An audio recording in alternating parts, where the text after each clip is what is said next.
Hai adik-adik, ketemu lagi sama Kak Titi.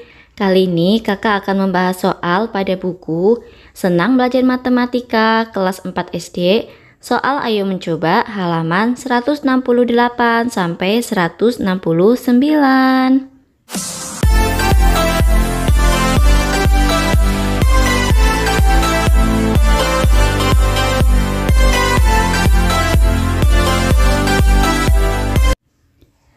Sebelum masuk pembahasannya, adik-adik jangan lupa tekan like, komen, dan subscribe channel kakak ya. Soal nomor 1. Meli adalah ketua kelas 4A. Ia akan membelikan sejumlah kebutuhan alat-alat tulis di koperasi sekolah untuk teman-teman sekelasnya. Berdasarkan kebutuhan tersebut, tercatat ada 5 barang yang harus dibeli, yaitu 9 buku tulis, 10 pensil, 5 penghapus, 3 ballpoint, dan 5 penggaris. Buatlah tabel dan diagram batang yang menunjukkan kebutuhan di atas. Nah, ini akan kakak buatkan tabelnya. Kita beri judul Tabel Kebutuhan Alat-alat Tulis Siswa Kelas 4A. Tabelnya terdiri dari 3 kolom, ada kolom nomor, alat tulis, dan frekuensi atau jumlahnya. Yang pertama, untuk buku tulis jumlahnya ada 9, kita tulis di kolom frekuensi 9. Kemudian pensil yang dibutuhkan ada 10, penghapus ada 5, ballpointnya 3, dan penggarisnya 5. Ini adalah tabelnya. Selanjutnya kita akan membuat diagram batang. Nah, ini adalah diagram batang yang menunjukkan kebutuhan alat-alat tulis siswa kelas 4A. Untuk kolom horizontal ini menunjukkan alat tulis, ada buku tulis, pensil, penghapus, ballpoint, dan penggaris. Untuk yang vertikal di sini ada kolom jumlah. Yang pertama, buku tulis di sini ada 9, pensil batangnya menunjukkan 10, penghapus di sini ada 5, ballpoint 3, dan penggarisnya 5. Nanti adik-adik bisa gambar sendiri, kemudian untuk warnanya bebas ya, tidak harus seperti punya kakak.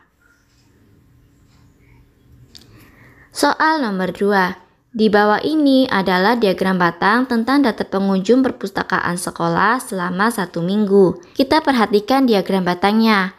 Untuk sumbu datar ini menunjukkan hari, ada hari Senin, Selasa, Rabu, Kamis, Jumat, dan Sabtu.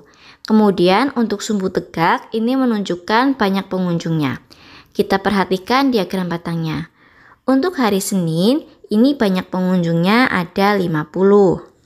Kemudian untuk hari Selasa di sini ada 30 pengunjung. Selanjutnya hari Rabu ada 28 pengunjung. Untuk hari Kamis ini yang paling tinggi ada 56 pengunjung. Hari Jumat ada 10 pengunjung dan hari Sabtu ada 24 pengunjung.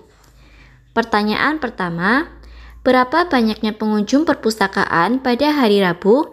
Kita perhatikan diagram batang pada hari Rabu.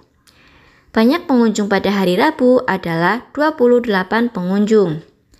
Pertanyaan kedua, berapakah jumlah pengunjung setelah hari Rabu? Setelah hari Rabu berarti ada hari Kamis, Jumat, dan Sabtu. Kita jumlahkan semuanya. 56 ditambah 10 ditambah 24.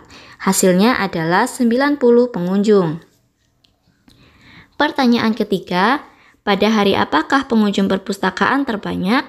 Nah, kita perhatikan di sini diagram batang yang paling tinggi adalah hari Kamis, yaitu 56 pengunjung. Jadi jawabannya adalah hari Kamis. Soal yang keempat, pada hari apakah pengunjung perpustakaan paling sedikit? Nah, di sini yang paling sedikit diagram batang terpendek adalah hari Jumat. Jadi jawabannya hari Jumat. Pertanyaan kelima, berapakah banyak pengunjung perpustakaan di hari Selasa? Nah, hari Selasa pengunjungnya ada 30 pengunjung. Soal nomor 3. Perhatikan tabel di bawah ini. Di sini ada tabel yang menunjukkan cara berangkat ke sekolah. Datalah setiap teman sekelasmu bagaimana cara mereka berangkat ke sekolah. Lalu buatlah diagram batang berdasarkan data yang kalian peroleh. Nah, adik-adik, di sini kakak hanya akan memberikan contoh jawaban. Jawaban aslinya disesuaikan dengan kondisi teman-teman di kelas kalian. Kita ke tabelnya. Di sini ada kolom cara berangkat ke sekolah, kemudian ada banyak siswa, di sini ada kolom turus dan kolom frekuensi. Yang pertama, untuk motor atau mobil, misal banyak siswanya di sini ada 7. Nah, kita buat turusnya dulu. 1, 2, 3, 4, 5. Untuk yang kelima garisnya miring, kemudian 6, 7. Nah, selanjutnya di kolom frekuensi kita tuliskan di sini 7. Kemudian yang jalan kaki, misal ada 10 siswa. 1, 2, 3, 4, 5, 6, 7, 8, 9, 10. Kita isikan di frekuensi 10.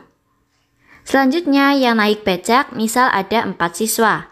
1, 2, 3, 4. Kita isikan di kolom frekuensi 4. Kemudian yang terakhir, yang menggunakan angkutan kota, misal ada 6 siswa.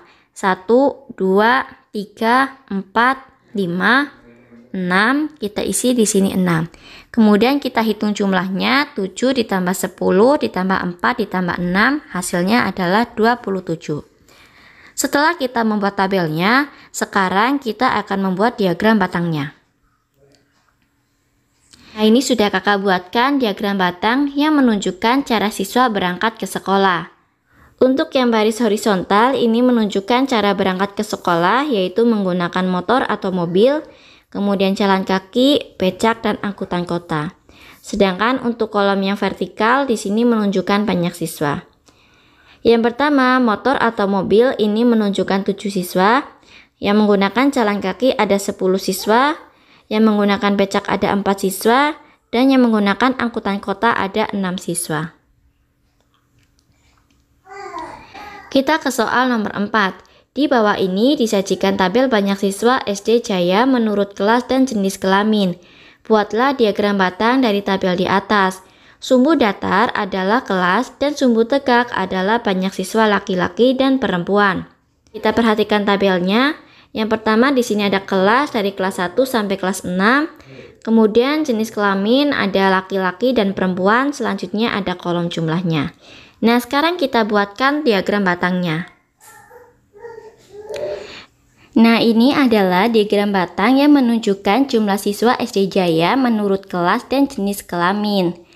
Untuk sumbu datar menunjukkan kelas dari kelas 1, 2, 3, 4, 5, dan 6. Untuk sumbu tegak ini menunjukkan banyak siswa. Nah, adik-adik, di sini batangnya ada 2. Untuk yang berwarna biru menunjukkan laki-laki dan yang berwarna pink menunjukkan perempuan. Yang pertama, untuk kelas 1 yang laki-laki berjumlah 19. Kemudian kelas 1 perempuan berjumlah 13. Selanjutnya yang kelas 2 laki-laki ada 16. Dan kelas 2 perempuan ada 18. Untuk yang kelas 3, laki-lakinya ada 16 dan perempuannya ada 15. Yang kelas 4, laki-lakinya ada 17, perempuannya ada 19.